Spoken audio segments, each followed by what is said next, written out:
My name's Lawson Wallace. I'm a writer and YouTuber and blogger.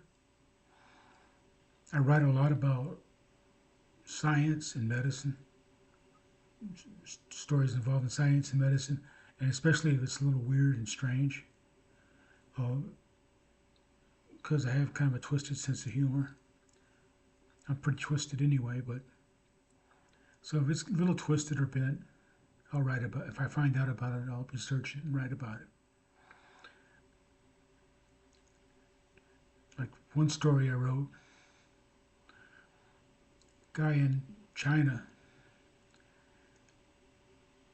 it was constipated, and the logical thing to do is shove a live eel up his rectum, and hilarity ensued. So you can find that story and other stories on my blog. I'll leave links to to my blog and the digital method ecosystem where I contribute. You can read my stories for free. I also have stories on LinkedIn you can read for free. I'm looking for writing gigs. I very much want to break in as a freelance writer. So if you read my content and you think I can be a good writer for you, send me an email. LawsonWallaceWrites@gmail.com or LawsonTheWriter1@gmail.com, either one. Somebody asked me in the comments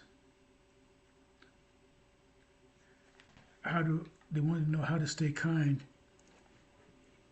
and stay positive in the face of negativity.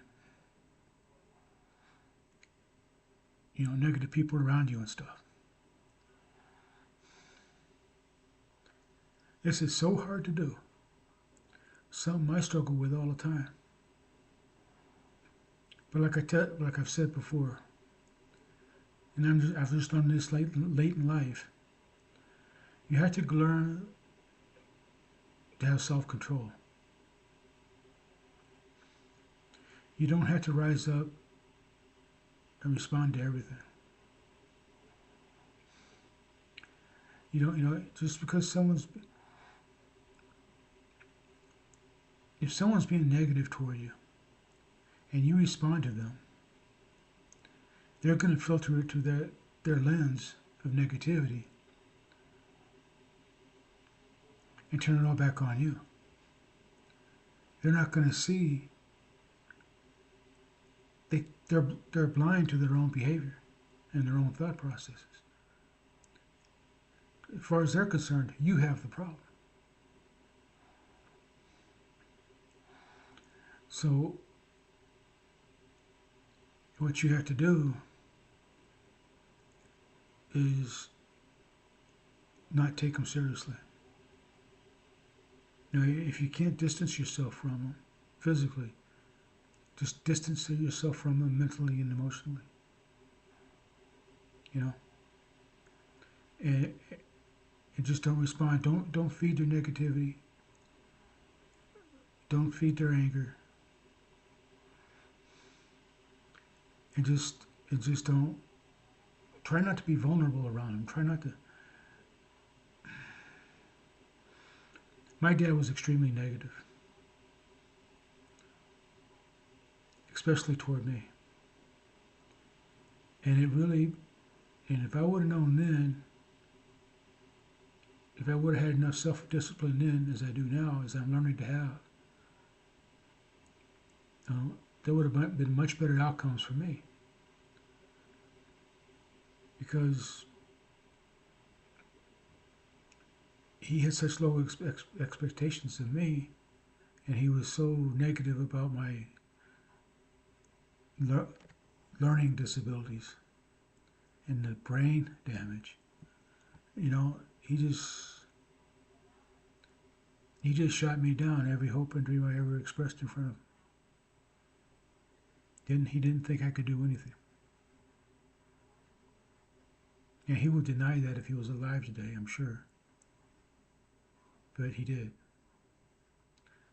And you just have to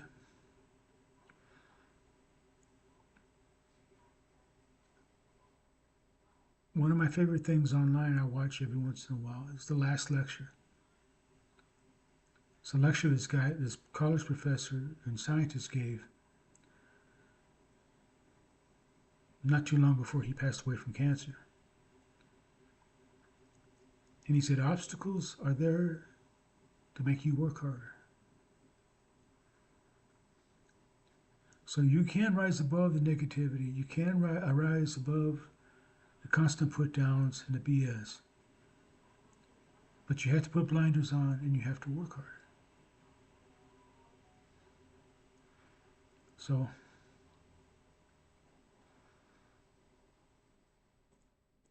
and I wish, and you know, it's so hard to do. It is just really, really hard to do. And if you're still living at home, if you're a teenager, and you're surrounded by that, it's difficult. And the temptation would be to kill the pain with chemicals and stuff. That's a trap. That's just going to weigh you down. So find some way to build up walls in your heart and fortresses to not let that stuff get into your soul. Because it will do it. It did it to me. So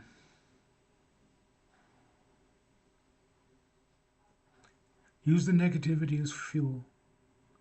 Use it to motivate yourself to prove you're better than what they think you are. You know in your heart you are better.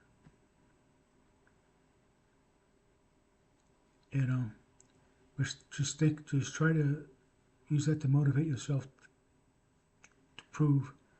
You can't prove it to them, because if you succeed and you defeat the negativity, they're not self-aware enough to know that you did that, and they're still going to be negative. You can't change other people. So I hope that helps, and I hope this video don't get cut off. It seems long, but